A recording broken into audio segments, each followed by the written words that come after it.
저는 김여정을 가까이서 수년 동안 지켜봤습니다. 지금 언론에 보도되는 김여정의 모습은 말도 안 되는 몰골이죠. 그의 망나니 같은 행동에 저도 결국 탈북을 결심하고 지금 한국에서 여러분께 이야기를 전달해 드립니다. 혹시 북한에서 이 사연을 볼 수도 있으니 이름은 가명으로 대체하겠습니다. 그럼 사연 시작하겠습니다. 안녕하세요.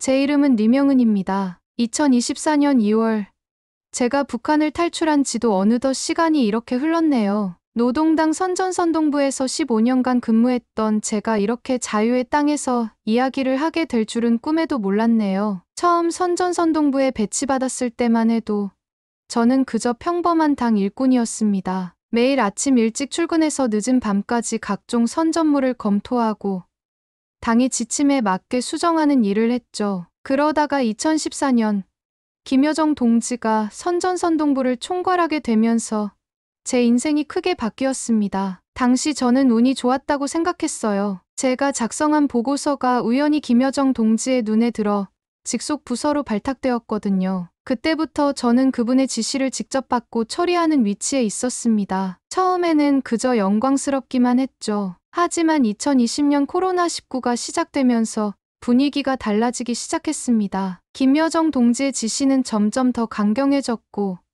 극단적이었어요. 국경 봉쇄를 강화하면서 월경자 즉시 사살 명령이 내려졌고 방역 수칙을 어긴 주민들은 가차없이 처벌됐습니다. 제 곁에 있던 동료들도 하나둘씩 사라져갔어요. 우리 부서의 최고참이었던 박 국장은 중국과의 밀무역 정보를 늦게 보고했다는 이유로 숙청당했고 10년 지기 친구였던 김 과장은 방역 실패의 책임을 지고 처형당했습니다. 매일 아침 출근할 때마다 누가 자리에 없을지 두려웠죠. 그러다 작년 겨울 저도 위기에 처하게 됐습니다. 김여정 동지의 건강 이상설이 담긴 중국발 첩보 문건을 검토하던 중이었어요. 그분의 마약 중독설과 질병설이 상세하게 적혀 있었죠. 제가 그 문건을 읽고 있을 때 갑자기 정보부 요원들이 들이닥쳤습니다. 누군가가 저를 고발한 거였어요. 그날 밤 저는 결단을 내렸습니다. 다음 날 아침 조사를 받으러 가면 살아서 나올 수 없을 거란 걸 알았거든요. 제가 알고 있는 정보가 너무 많았으니까요. 그래서 저는 그날 밤 도망쳤습니다. 평소 업무차 알게 된 도강 브로커를 통해 국경을 넘었고 한국행을 선택했죠. 지금 생각해보면 그때가 제 인생의 전환점이었던 것 같아요. 당시에는 죽음의 공포로 선택한 탈북이었지만 오히려 그 선택 덕분에 저는 진정한 자유를 알게 됐습니다. 이제 제가 15년간 선전선동부에서 보고 들은 것들, 특히 김여정 동지의 실체에 대해 말씀드리고 싶습니다. 제가 마지막으로 본 그분의 모습은 충격적이었거든요. 30대 후반의 나이였지만 마치 50대 노인처럼 변해 있었으니까요. 이제 김여정에 대해 이야기해볼까 합니다. 제가 처음 김여정 동지를 만났던 때가 떠오릅니다. 2014년 초봄. 그분이 선전선동부를 총괄하게 되면서였죠. 당시 우리는 모두 기대에 부풀어 있었습니다. 김정은 제1위원장의 동생이 우리 부서를 이끈다는 것은 큰 영광이었으니까요. 첫 출근 날, 김여정 동지는 의외로 조용한 모습이었습니다. 고요한 아침 공기를 가르며 부서에 들어서는 그분의 모습은 위엄있으면서도 우아했어요. 하지만 그건 폭풍 전의 고요함이었다는 걸 그때는 몰랐습니다. 일주일간 김여정 동지는 부서의 모든 문서를 검토했습니다. 밤늦게까지 불이 꺼지지 않는 집무실. 우리는 그저 그분의 부지런함에 감탄했죠. 하지만 그분은 사실 우리 부서의 모든 비밀 문서를 조사하고 계셨던 겁니다. 그리고 마침내 폭풍이 시작됐어요. 어느 날 아침 긴급회의가 소집됐습니다. 이제부터 선전선동부는 새로운 임무를 시작합니다. 탈북자 가족에 대한 전면적인 조사와 처벌을 실시하겠습니다. 회의실은 얼어붙었습니다. 그분의 목소리는 차가웠고 눈빛은 매서웠어요. 저는 회의록을 작성하는 손이 떨려 펜을 몇 번이나 떨어뜨렸습니다. 그날부터 우리 부서는 완전히 달라졌어요. 첫 번째 조치는 탈북자 가족 명단 작성이었습니다. 전국 각지의 보안원들이 24시간 조사를 실시했고 그 보고서가 모두 제 책상으로 모였죠. 평양에서만 200여 가구가 적발됐어요. 함경북도는 무려 1000가구가 넘었습니다. 2주 뒤 첫 공개 처형이 있었습니다. 평양 외곽의 5.1 경기장이었어요. 탈북한 딸과 통화했다는 혐의로 한 어머니가 처형당했습니다. 저는 처형 장면을 지켜보며 보고서를 작성해야 했어요. 피고인 김순희, 반국가 행위로 인한 총살 집행. 그날 밤 처음으로 악몽을 꿨습니다. 6월이 되자 더 큰 소용돌이가 시작됐습니다. 김여정 동지는 한국 드라마 시청자 색출 작전을 지시했어요. 젊은이들 사이에서 한류가 퍼지고 있다는 보고를 받고는 격노하셨거든요. 한 명도 빠짐없이 찾아내세요. 우리의 사상을 흔드는 자들을 절대 용서할 수 없습니다. 청년동맹 간부였던 리처로가 가장 먼저 적발됐습니다. 그의 컴퓨터에서 태양의 후예가 발견됐다는 거예요. 공개 재판이 열렸고 15년 노동교화형이 선고됐습니다. 하지만 그건 시작에 불과했어요. 7월에는 휴대전화 감청 시스템이 도입됐습니다. 중국과의 통화를 차단하고 적발하기 위해서였죠. 첫 달에만 50여 명이 적발됐어요. 대부분 친척과 통화한 것뿐이었지만 가차없이 처벌받았습니다. 특히 기억에 남는 건 평성의 대학생 처형 사건입니다. 20살의 젊은 학생이 중국에 있는 언니와 통화했다는 이유로 그날 처형장에서 그 학생의 어머니가 실신했어요. 저는 그 광경을 보고서에 자세히 적어야 했습니다. 연말이 되자 김여정 동지는 더욱 강경해지셨어요. 이제는 수군거리는 자들도 모두 색출하라는 지시가 내려왔습니다. 김정은 제1위원장의 건강에 대해 수군거린 간부들이 줄줄이 숙청됐죠. 평양의 분위기는 완전히 얼어붙었습니다. 제 옆자리에 있던 김 과장도 그때 사라졌어요. 20년 지기 친구였는데 어느 날 아침 그의 자리가 비어 있었습니다. 아무도 그에 대해 말하지 않았고 묻지도 않았죠. 다만 모두의 눈빛에서 공포를 읽을 수 있었습니다. 한 해가 저물 무렵 김여정 동지의 모습도 조금씩 변하기 시작했어요. 예전의 우아하고 침착한 모습은 사라지고 날카롭고 예민한 모습으로 변해갔습니다. 특히 누군가를 처벌하라고 지시할 때면 그분의 눈빛에서 이상한 광기가 느껴졌죠. 2014년 그해는 공포의 시작이었습니다. 그리고 그 공포는 해가 갈수록 더욱 깊어져만 갔어요. 지금도 가끔 그때의 악몽을 꿉니다. 매일 아침 누가 사라졌을지 두려워하며 출근하던 그 시절이 아직도 생생하네요. 2020년 초 중국에서 시작된 코로나19 소식이 들려왔습니다. 처음에는 그저 중국의 문제로만 여겼죠. 하지만 김여정 동지의 반응은 달랐어요. 그분은 즉시 국경 봉쇄를 지시했습니다. 이 바이러스가 우리 영토에 들어오는 순간 우리 수령님의 건강이 위험해질 수 있습니다. 단 한 명의 침입자도 용납하지 마세요. 발견 즉시 사살하라는 게 제 명령입니다. 그때부터 국경 지역에서는 매일 총성이 울렸습니다. 밀수꾼들, 탈북자들, 심지어는 길을 잃은 중국 주민들까지 발견되는 모든 이들이 즉시 사살됐죠. 제 책상에는 매일 처형 보고서가 쌓였습니다. 특히 기억에 남는 건 신의주 사건입니다. 한 젊은 의사가 중국에서 마스크와 의약품을 구하려다 적발됐어요. 그는 주민들의 건강을 위해서라고 했지만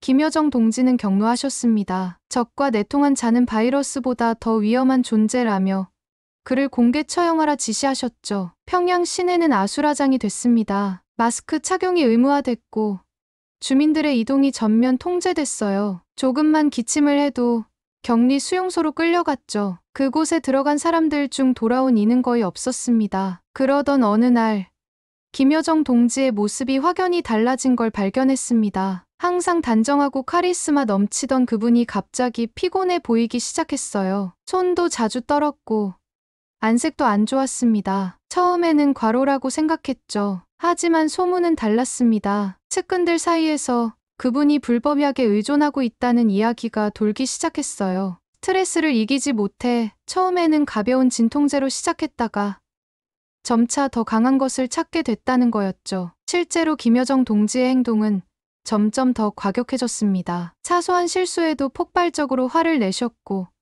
때로는 아무 이유 없이 간부들을 처형하라 명령하기도 했어요. 한 번은 회의 중에 갑자기 일어나 여기가 어디인지도 모르는 이 버러지 같은 것들이라고 소리치시더니 참석자 전원을 강제노동 수용소로 보내라고 지시하신 적도 있었습니다. 그러던 2020년 6월 또 하나의 충격적인 사건이 일어났습니다. 그날 아침 김여정 동지는 평소보다 일찍 사무실에 나타나셨어요. 저는 그분의 안색이 좋지 않다는 걸 즉시 알아챘습니다. 손끝이 파르르 떨리고 있었고 눈빛에는 이상한 광기가 서려 있었죠. 남조선 것들이 우리를 우습게 보고 있어요. 이제는 확실히 보여줘야 할 때가 왔습니다. 그리고는 개성 남북 공동 연락사무소 폭파를 지시하셨습니다. 회의실의 모든 사람들이 놀랐지만 아무도 반대하지 못했어요. 불과 몇 시간 후 우리는 폭파 장면을 지켜봐야 했습니다. 11년간의 남북 대화의 상징이 순식간에 무너져 내렸죠. 그날 저녁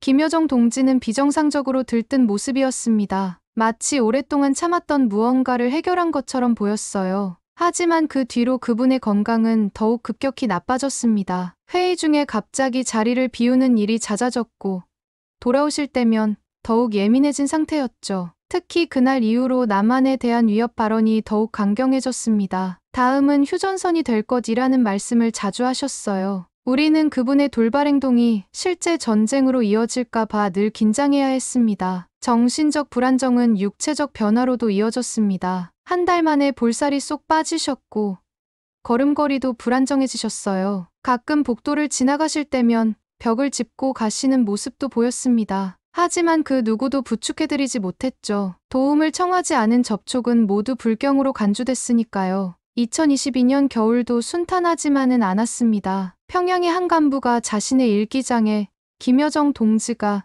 최근 들어 많이 야위어 보인다고 적었다가 발각된 거죠. 그는 가족들과 함께 처형당했습니다. 그때부터 아무도 그분의 건강에 대해 언급하지 못했어요. 하지만 눈으로 보이는 변화는 숨길 수 없었습니다. 그분의 얼굴은 점점 더 야위어갔고 광대뼈가 튀어나올 정도로 헬쑥해졌어요. 가끔 기침을 하실 때면 손수건에 붉은 얼룩이 묻어나왔죠. 하지만 누구도 그것을 보지 못한 척해야 했습니다. 2023년에 들어서자 상황은 더욱 악화됐어요. 그분은 거의 매일 진통제를 맞으셨고 회의 중에도 갑자기 일어나 나가시는 일이 잦아졌습니다. 그럴 때마다 우리는 숨죽이고 기다려야 했죠. 돌아오실 때면 눈이 충혈되어 있었고 말씀하시는 것도 어눌해지셨어요. 권력은 그분을 서서히 갉아먹고 있었습니다. 처음에 우아하고 지적이던 모습은 온데간데 없이 사라졌고 대신 편집증과 광기만이 남았죠. 그리고 그 광기는 고스란히 주민들의 고통으로 이어졌습니다. 마지막으로 제가 본 그분의 모습은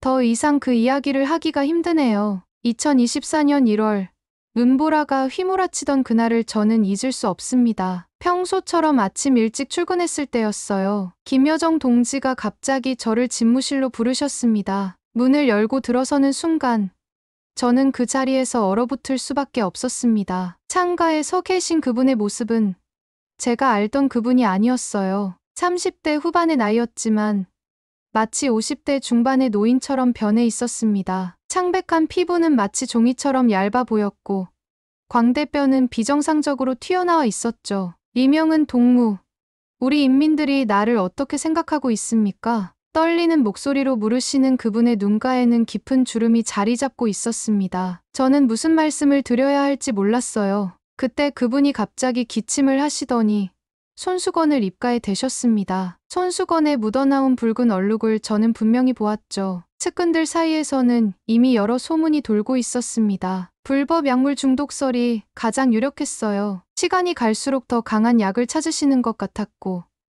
그럴 때마다 그분의 모습은 더욱 망가져갔습니다. 특히 눈에 띄는 것은 그분의 손떨림이었어요. 서류를 들 때면 종이가 바스락거릴 정도로 심하게 떨리셨죠. 회의 중에도 갑자기 일어나 나가시는 일이 잦아졌고 돌아오실 때면 눈동자가 풀려 있었습니다. 가끔은 이성을 완전히 잃으신 것 같은 모습도 보였어요. 어느 날은 집무실에서 더는 믿을 수 없어. 아무도 믿을 수 없어. 라고 중얼거리시는 소리가 들렸습니다. 그리고 그날 오후 3명의 고위 간부가 갑자기 숙청됐죠. 1월 말 마지막으로 뵈었을 때는 더욱 충격적이었습니다. 검은 정장 차림의 그분이 마치 유령처럼 보였어요. 한 달 사이에 살이 더 빠지신 것 같았고 걸음걸이도 불안정했습니다. 복도를 걸으실 때는 벽을 짚고 가셔야 했죠. 그날 회의에서 그분은 평소와 다르게 조용하셨어요. 그저 창밖만 바라보시다가 갑자기 이런 말씀을 하셨습니다. 나의 할머니 김정숙 여사께서도 이런 고통을 겪으셨을까요? 그 말씀을 하실 때의 목소리는 제가 한 번도 들어본 적 없는 나약하고 슬픈 톤이었습니다. 순간 저는 그분이 얼마나 외롭고 고단한 삶을 살아오셨는지 깨달았어요. 하지만 그건 찰나의 감정이었죠. 다음 날 아침, 그분은 다시 차가운 얼음처럼 변해 계셨습니다. 무자비한 숙청이 이어졌고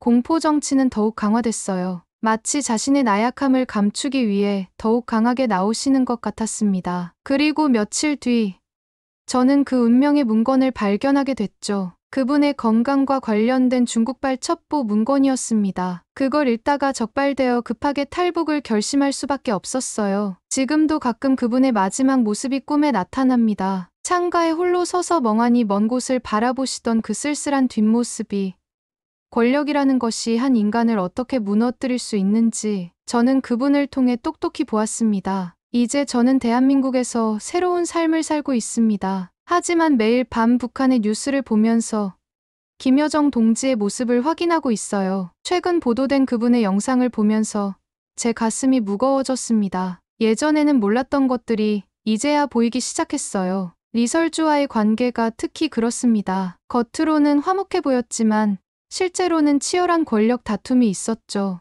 리설주는 김정은의 아내로서 자신의 입지를 다지려 했고, 김여정 동지는 그것을 위협으로 느끼셨던 것 같아요. 나는 백두혈통이야. 어디 감히 계급도 없는 것이. 한 번은 그분이 홀로 계실 때 이런 말씀을 중얼거리시는 걸 들은 적이 있습니다. 그때는 무슨 의미인지 몰랐지만 지금 생각해보면 리설주를 향한 분노였던 것 같네요. 김정은의 자녀들과의 관계는 더욱 복잡했습니다. 특히 첫째 딸 주애가 점점 주목받기 시작하면서 김여정 동지의 불안감은 커져갔어요. 자신의 조카이지만 동시에 잠재적인 경쟁자이기도 했으니까요. 결국 그분도 고모 김경희의 전철을 밟게 될 것 같습니다. 김경희도 한때는 권력의 정점에 있었지만 지금은 어디서 어떻게 지내시는지조차 알 수 없죠. 권력이란 게 그런 것 같아요. 정점에 오를수록 추락의 공포도 커지는 법이니까요. 가끔은 그분이 불쌍하다는 생각도 듭니다. 태어날 때부터 그런 운명을 짊어지고 태어난 걸 테니까요. 하지만 동시에 그분이 저지른 많은 일들을 생각하면